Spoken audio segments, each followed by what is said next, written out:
So I used to think that it was all related to mold or it's all related to parasites and that there was a microbiome imbalance.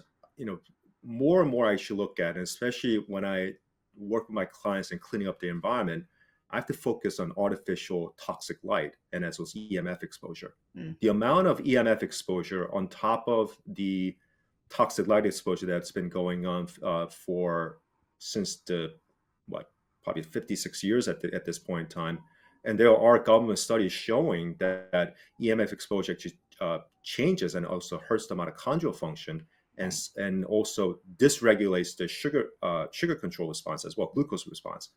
So everything related to metabolic issues in terms of making the cell membrane much more susceptible to toxins and such are related to that. Now you're overwhelming the system with these different types of electromagnetic frequency and light and such.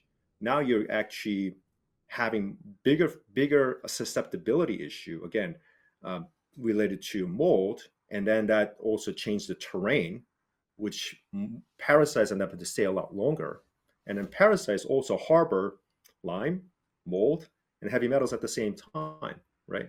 So that's another play of it. And so just tackling the parasite problem, it doesn't fix the problem. Just because you tackle the heavy metal, and I've seen clients coming in, they're like, I spent $15,000 on chelation therapy.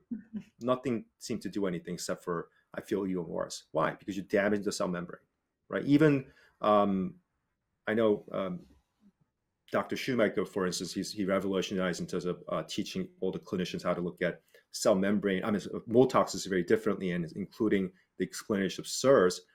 But the use of cholestyramine, for instance, use of biosecretion binders, it actually damages the cell membrane. It actually binds to the phospholipids. It actually damages the gut lining, right? It actually renders the mitochondria even worse scenario. And so clients end up having to go on a long-term cholestyramine therapy, for instance, for mold. And cholestyramine has only been really shown to be effective against ochratoxins anyway, based on the studies. You damage the person's mitochondrial function even greater. Right? So what are we trying to fix? You got to look at much bigger lens in terms of how is the cellular function actually happening? How is the overall structure of the cell membrane and the bilateral structure, as well as reversing lipid peroxidation issues, right? Including ways to decrease phospholipase A2 enzyme, which can literally ligate the phospholipid bilateral structure. But cortisol and sugar, those are the two things can actually activate that enzyme as well, right? So there's multiple things happening. That's the reason why it's so difficult to navigate this, because unless you really look at this in a bigger lens and not just doing that, but just hyper focus on a problem, you're missing the entire thing.